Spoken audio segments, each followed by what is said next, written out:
ખેતીવાડી શાખાના અધિકારીઓની ખેરાલુ એપીએમસીમાં રેડ. એપીએમસીમાંથી ગેરકાયદેસર નીમ કોટેડ યુરિયા આ રેડ દરમિયાન ઝડપાઈ આવ્યું છે. 544 બેગ જેટલું નીમ કોટેડ યુરિયા ખાતર અહીંથી ઝડપાઈ આવ્યું. પટેલ દેવેન્દ્રભાઈ જોઈતારામની પેઢીમાંથી આ ખાતર ઝડપાયું છે.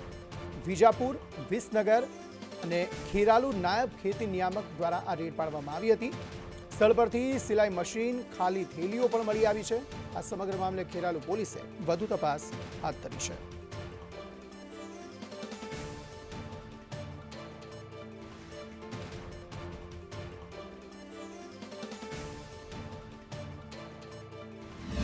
સરદાર વલ્લભભાઈ પટેલ એપીએમસી માર્કેટ ખેરાલુ ખાતે 112 નંબરની પેઢીમાં સબસિડીવાળું યુરિયા હોવાની શંકા હતી.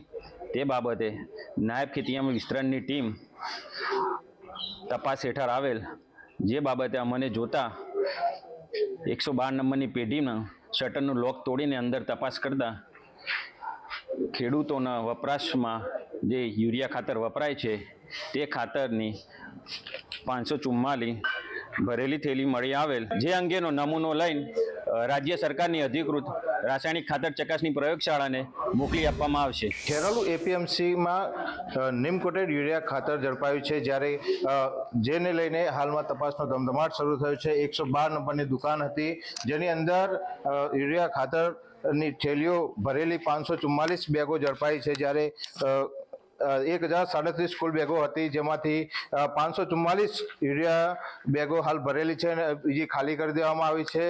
ત્યારે અહીંયાથી મોટું એક રેકેટ નાયબ ખેતી નિયામક કચેરીના અધિકારીઓ દ્વારા પકડવામાં આવ્યું છે. આપ દ્રશ્યોમાં પણ બતાવીશું કે હાલમાં ખેડૂતોને ખાતર મળતું નથી, ત્યારે આ પ્રકારે બારોબાર જે ખાતરનો ગેરકાયદેસર વેપાર થતો હોવાનું પ્રાથમિક ખાનગી માહિતી મળી હતી.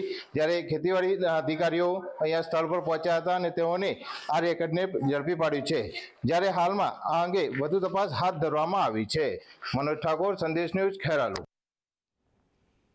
આ તરફ દમણમાં બે અલગ અલગ અકસ્માતમાં 5 વ્યક્તિઓ મોતને ભેટ્યા છે. ડાભેલ રોયલ ગાર્ડન હોટલ નજીક એક અકસ્માત સર્જાયો, જેમાં 2 વ્યક્તિઓના મોત થઈ ગયા.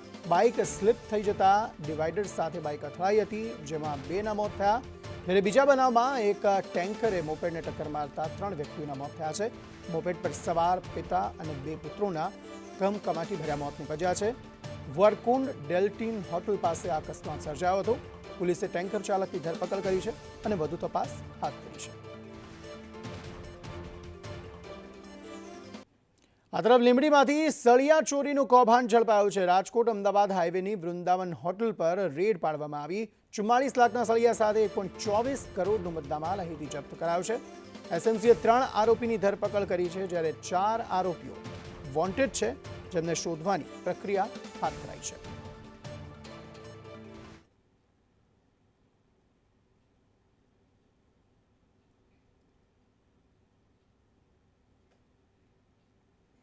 આ તરફ ભુજના સરગુ ગામે આરોપીનું ગેરકાયદેસર દબાણ તોડી પડાયું. લિયાકત અલી નોડેના દબાણ પર બુલડોઝર ફરી વળ્યું છે.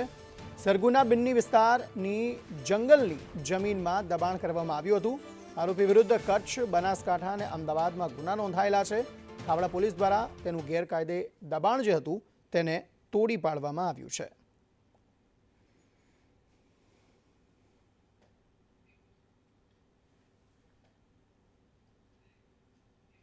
સુરેન્દ્રનગરમાં રેત ખનન માફિયાઓ સામે કાર્યવાહી કરવામાં આવી. પાણી વચ્ચે બનાવેલા રસ્તાઓને તોડી પડાયા છે.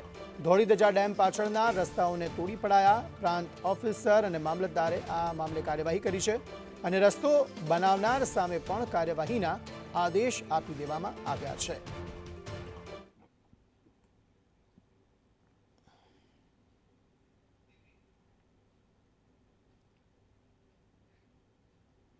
હિંમતનગરના બામણામાં 75 એકર ગોચર જમીનમાં ફોરેસ્ટ વિભાગે વનીકરણની કામગીરી શરૂ કરતા ગ્રામજનોમાં રોષ જોવા મળ્યો હતો. જે મામલે ગ્રામજનો અનિશ્ચિત મુદ્દતની હડતાલ પર ઉતર્યા હતા. ત્યારે સાબરકાંઠા વહીવટીતંત્ર દ્વારા તાત્કાલિક ધોરણે વન વિભાગને જાણ કરવામાં આવી હતી અને સમાધાન કરાવાયું છે. તેમજ આગામી સમયમાં જમીનનું રીસર્વે કરી સમસ્યાનું સમાધાન કરવા સંમતિ સધાઈ છે. જોકે આગામી સમયમાં વિરોધાભાસ સર્જાશે તો ગ્રામજનો ગાંધીનગર જઈ હડતાલ કરશે તેવી ચીમકી ઉચ્ચારાઈ છે. અમને સંતોષકારક જો જવાબ નહીં મળે, સંતોષકારક અમારી સાથે બેઠક કરવામાં નહીં આવે તો અમે આજે તો સમાધાન કરી નહીંથી ભૂખ હડતાલ સમેટી લઈએ છીએ, પણ આવનારા દિવસોમાં કદાચ જો અમારું સમાધાન શક્ય ના બને તો અમે ગાંધીનગરમાં પણ પડાવ નાખવાની અમારી તૈયારી છે.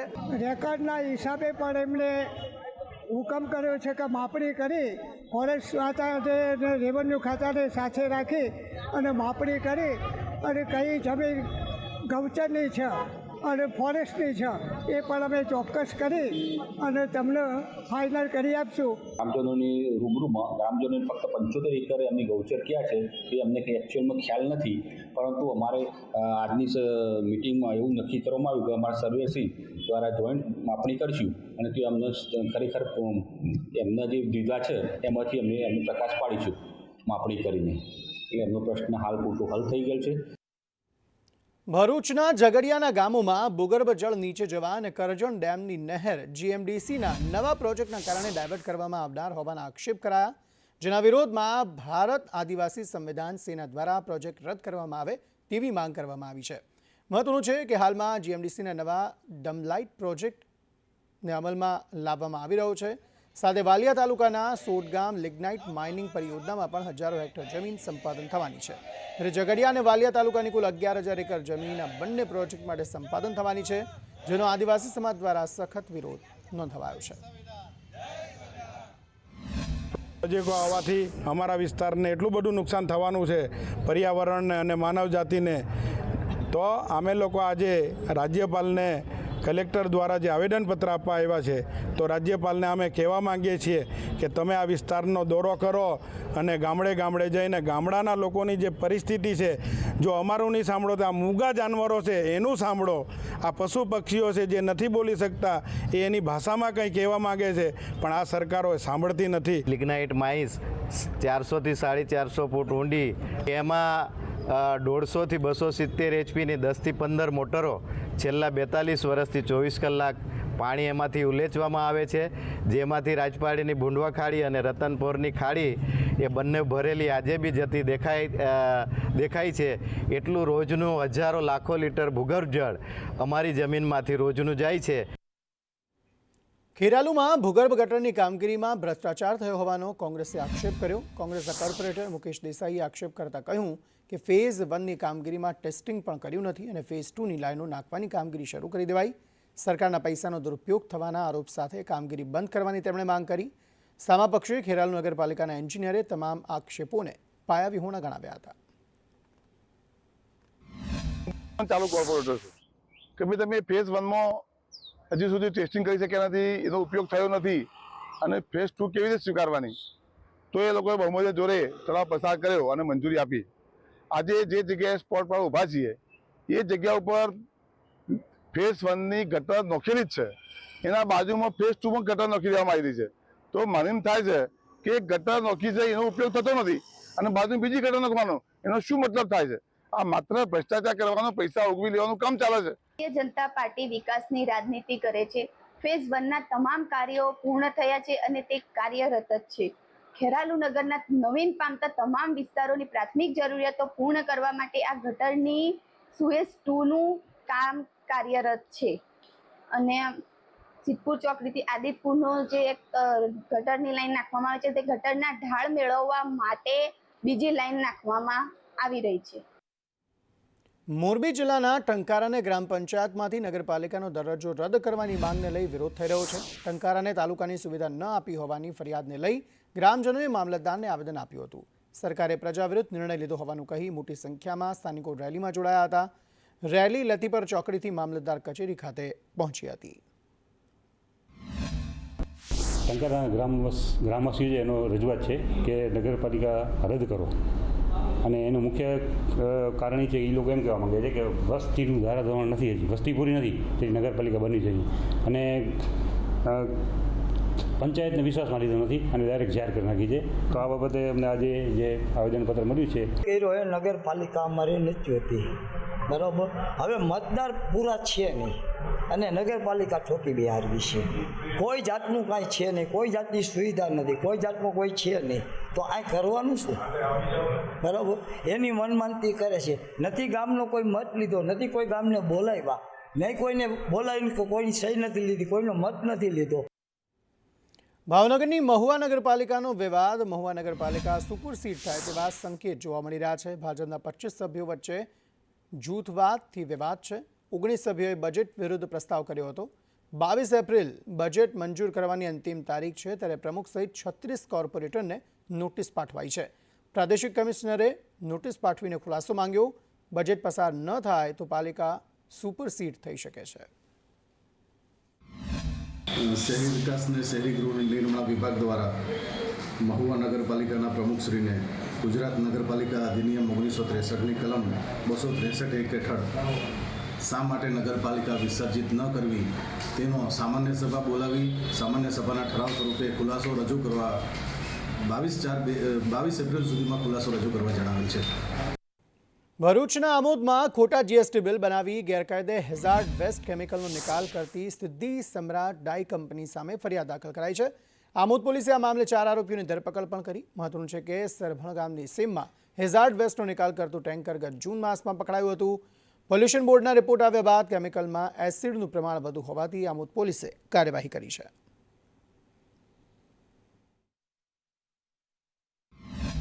જે કેમિકલ વેસ્ટ છે એની FSL તપાસણી કરાવી તથા ગુજરાત પોલ્યુશન કંટ્રોલ બોર્ડ જેમાં તપાસ કરાતા જેમાં એસિડની માત્રા વધારે જણાઈ આવેલ હતી તથા જેના જે બિલો ઉપયોગ કરવામાં આવેલ હતો, જે GSTના બિલો બોગસ બનાવેલા હતા તેનો ખરા તરીકે ઉપયોગ કરેલો હતો. જે ગુનામાં સંડોવાયેલ તોમર ધવલભાઈ કાંતિભાઈ કટારિયા, નિલેશભાઈ જમનાદાસ બુધ, જયંતિભાઈ જયસિંહભાઈ ગામોર તથા આનંદભાઈ નટવરભાઈ પરમાર ચારે તોમરદારની આ ગુનામાં ધરપકડ કરવામાં આવેલ છે તથા નાસ્તા પકડતા એક તોમરદાર છે તેની તપાસ હાલમાં ચાલુ છે. લીંબડીમાં સોની વેપારી પર હુમલો કરીને લૂંટ ચલાવવામાં આવી છે. ગ્રાહકના સ્વાંગમાં આવેલ 3 શખ્સોએ આ લૂંટ ચલાવી હતી. દાગીના અને રોકડ રકમની લૂંટ ચલાવીને શખ્સો ફરાર થઈ ગયા. ઇજાગ્રસ્ત વેપારી હોસ્પિટલમાં સારવાર હેઠળ છે. પોલીસે ફરિયાદના આધારે વધુ તપાસ હાથ ધરી છે.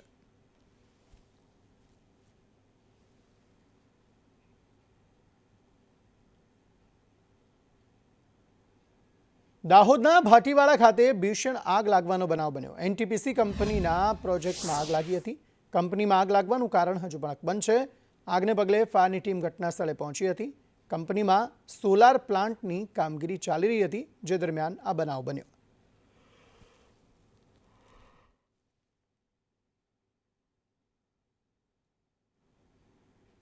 અમેરિકાના ઉપરાષ્ટ્રપતિ JD વેન્સે PM મોદી સાથે મુલાકાત કરી છે. મુલાકાત દરમિયાન ઉષા વેન્સ અને તેમના બાળકો પણ હાજર હતા. બંને દેશો વચ્ચે વ્યાપાર, ટેરિફ મુદ્દે ચર્ચા થઈ છે. ઇન્ડો પેસિફિક ક્ષેત્રમાં સહયોગ પર પણ ચર્ચા થઈ છે. કાલે વેન્સ પરિવાર જયપુર, રાજસ્થાનની પણ મુલાકાત લેશે. હવા મહેલ અને આમેર કિલ્લાની તેઓ મુલાકાત લેશે. 23 એપ્રિલે આગ્રામાં તાજમહેલની પણ મુલાકાત લેશે.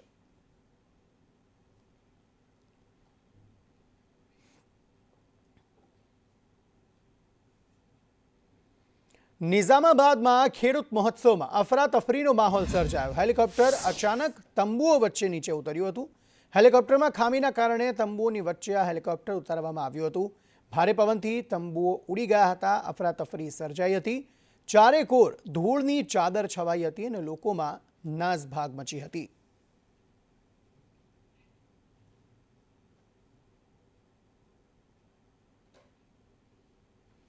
પશ્ચિમ બંગાળમાં હિંસામાં કેન્દ્રીય મંત્રીનું નિવેદન. ગાંધીનગરમાં કેન્દ્રીય મંત્રી જયંત ચૌધરીએ પોતાની પ્રતિક્રિયા આપી હતી.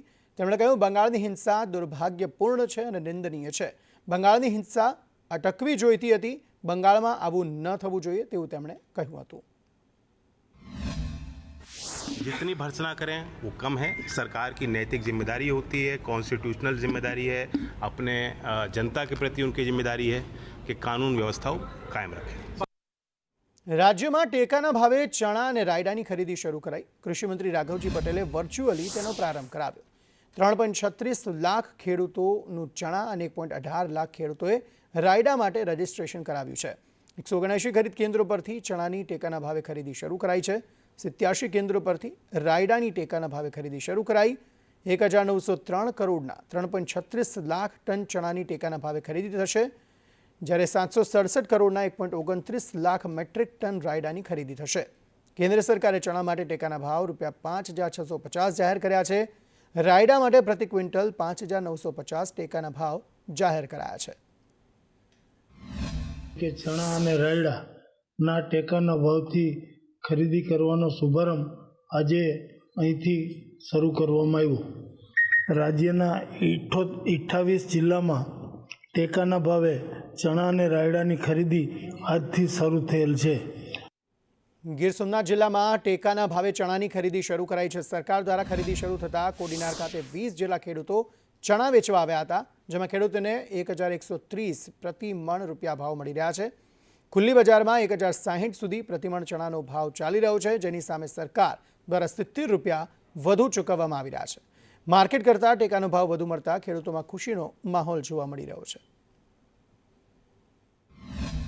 ગીર સોમનાથ જિલ્લાના 4 સેન્ટરો ઉપર આજે ચણાની ખરીદી ચાલુ થઈ ગઈ છે અને એકાદ બે દિવસમાં બારદાન આવશે જેવા રાયડાના, એટલે રાયડાની પણ ખરીદી ચાલુ થશે.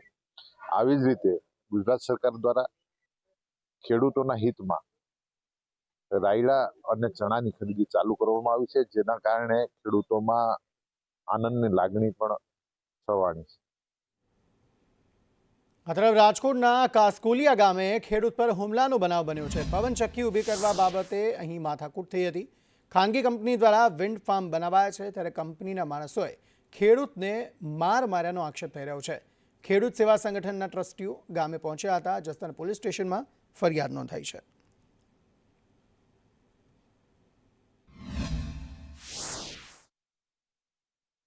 કૃત્ય બન્યું છે, એગ્રીમેન્ટ પણ નથી કર્યું, પૈસા મેં કોઈ કંપની પાસેથી લીધા નથી અને જમીન મારા બાપાના નામ માથે આવેલી છે, તો હું એનો એગ્રીમેન્ટ કરવાનો અધિકાર મારો કોઈ પણ રહેતો નથી. ન હોવાથી તોય આ લોકોએ વિના કારણે ખોટા 10,000 રૂપિયા મારા ખાતામાં નાખવી અને મને બ્લેકમેલ કરી અને આ લોકોએ ન કરવાના કરી. થાનગઢના રાવરાણી ગામના શિક્ષકને અનોખી વિદાય અપાઈ. અહીં શિક્ષક મહેશભાઈ રાવરાણી ગામમાં 18 વર્ષથી ફરજ બજાવી રહ્યા હતા. તેમની ઉમદા કામગીરી થકી ગામ લોકોએ ગામ બંધ રાખીને ભવ્ય કાર્યક્રમ થકી તેમને વિદાય આપી છે. જિલ્લાના છીવાડાના ગામમાં પ્રથમવાર શિક્ષકને આવી રીતે ગ્રામજનોએ વિદાય આપી છે.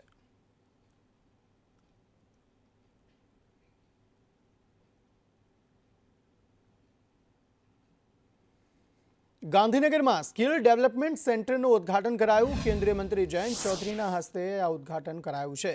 દેશના જવાનને સંશોધન અને સ્કિલ સાથે જોડવાના છે તેવું તેમણે કહ્યું. નવા સંશોધન સાથે સ્કિલ મળે તે જરૂરી છે. જોબ માટે સેમિકન્ડક્ટરમાં સારી સ્થિતિ રાજ્યની છે તેવું પણ તેમણે કહ્યું છે. पंडित दीनदयाल एनर्जी यूनिवर्सिटी में एक बड़ा ही एम्बिशियस प्रोग्राम रोल आउट हो रहा है. आप जानते हैं कि संस्था का अपना एक रिच इतिहास लेगेसी है और देश के प्रधानमंत्री का ये एक प्रोजेक्ट ऐसा रहा है जहां उन्होंने लगातार इस संस्था को भी प्रमोट किया है, पुश किया है.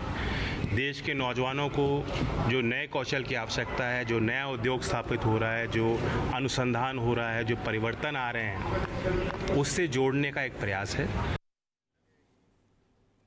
સાયબર સ્વચ્છતા અભિયાન અંતર્ગત દીવ એસપી સચિન યાદવે પ્રેસ કોન્ફરન્સ યોજી હતી, જેમાં એસપીએ માહિતી આપતા જણાવ્યું હતું કે દીવમાં ખાસ કરીને નોકરી, મર્ચન્ટ નેવી, ઓનલાઈન વસ્તુઓ મંગાવી અનેક લોકો આ પ્રકારે ઠગાઈનો ભોગ બન્યા છે. દીવ પોલીસ વિભાગમાં છેલ્લા 6 મહિનામાં કુલ 37 સાયબર અંતર્ગત ફરિયાદ આવી હતી, જેમાંથી 8 FIR રજીસ્ટર કરવામાં આવી.